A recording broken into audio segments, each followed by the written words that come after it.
Brought to you by V-Guard, co-powered by Sensodyne and Vimal. పలుకులలో kesari.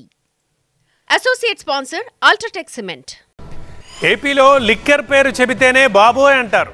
Mining అనే లోపు భయంతో పరుగులు పెడతారు. ఇంకా ఇసుక గురించి అయితే చెప్పాల్సిన అవసరమే లేదు. కాంట్రవర్సీకి కేర్ ఆఫ్ అయిన మైనింగ్, లిక్కర్ శాఖల్ని మంత్రి కొల్లు రవీంద్రకు అప్పగించారు. తీవ్ర వ్యతిరేకతను మూటగట్టుకున్న ఈ రెండింటిని మరి రవీంద్ర ఎలా సెటరైట్ చేయబోతున్నారు? ఆంధ్రప్రదేశ్లో వైసీపీ ప్రభుత్వంపై వ్యతిరేకత రావడానికి, జగన్ సర్కార్ కూలిపోవడానికి మెయిన్ రీజన్ మద్యం పాలసీ ఒకటైతే మైనింగ్ మరొకటి.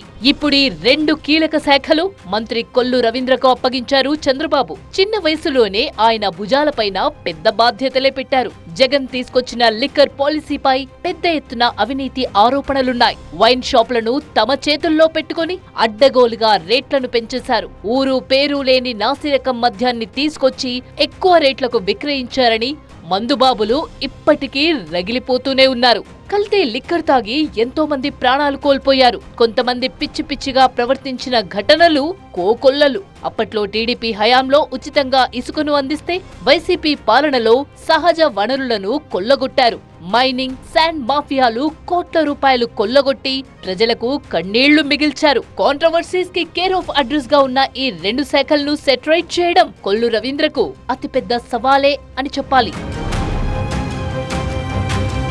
జగన్ తీసుకొచ్చిన మద్యం పాలసీని రద్దు చేసి నాణ్యమైన బ్రాండ్లను తీసుకొస్తామని ఎన్నికల ప్రచారంలో చంద్రబాబు కూడా పదే పదే చెప్పారు. దీన్ని ప్రెస్టీజియస్ గా తీసుకున్న కొత్త ప్రభుత్వం సరికొత్త లిక్కర్ పాలసీతో ముందుకెళ్లాలని భావిస్తోంది. అవకతవకలున్న చోటే ఆదాయ మార్గాలు అన్వేషిస్తున్నారు. ఇప్పటికే ఎక్సైజ్ అధికారులు కసరత్తులు మొదలుపెట్టారు. ఆల్రెడీ అన్ని రకాల బ్రాండ్లు మందుబాబులకు అందుబాటులోకొచ్చాయి. తమ ప్రభుత్వంలో నూతన మద్యం పాలసీ తీసుకొచ్చి నాసిరకం లిక్కర్ లేకుండా చేస్తామన్నారు ఎక్సైజ్ మంత్రి కొల్లు రవీంద్ర. వైసీపీ పాలనలో యువతను మత్తులో దించి గంజాయికి బానిసలుగా మార్చారని, అక్రమ మద్యాన్ని తీసుకొచ్చి ప్రజల ప్రాణాలు హరించారని, ఇవన్నీ పరిష్కరించాల్సిన రెస్పాన్సిబిలిటీ తనపై ఉందన్నారాయన.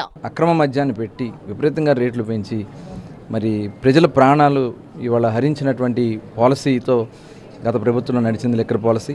అదేవిధంగా గంజాయి ఇవాళ రాష్ట్రంలో ఎక్కడ చూసినా కూడా విపరీతంగా గంజాయి, చిన్న చిన్న పిల్లలు కూడా ఇవాళ ఆరోగ్యాలు పాడైపోతున్నాయి, ఇవాళ జీవితాలే నాశనం అయిపోతున్నాయి.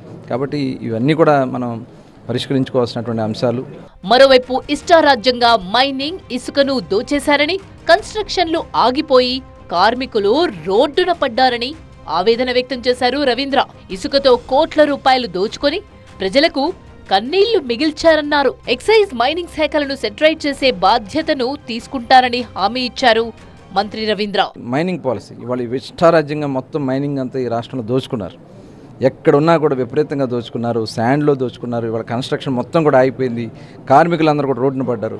ఇవన్నీ కూడా రేపు పరిష్కారం చేసుకోవాల్సినటువంటి అవసరం. లిక్కర్, మైనింగ్ మాఫియాలపై ఉక్కుపాదం మోపుతామని కొల్లు రవీంద్ర చాలా క్లారిటీగా వార్నింగ్ ఇచ్చారు. అవినీతి, అక్రమాలకు సహకరించిన అధికారులపై విచారణ చేయించి పక్కాగా యాక్షన్ తీసుకుంటామని స్పష్టం చేశారు. దేశంలో ఏ ప్రభుత్వం చేయింది ఉచిత ఇసుకను ప్రవేశపెట్టింది చంద్రబాబు నాయుడు గారు. ఆ రోజు పెద్ద ఎత్తున కన్స్ట్రక్షన్స్, పేదవాళ్ళు ఇల్లు కట్టుకున్నారు, డెవలప్మెంట్ యాక్టివిటీస్ జరిగినాయి.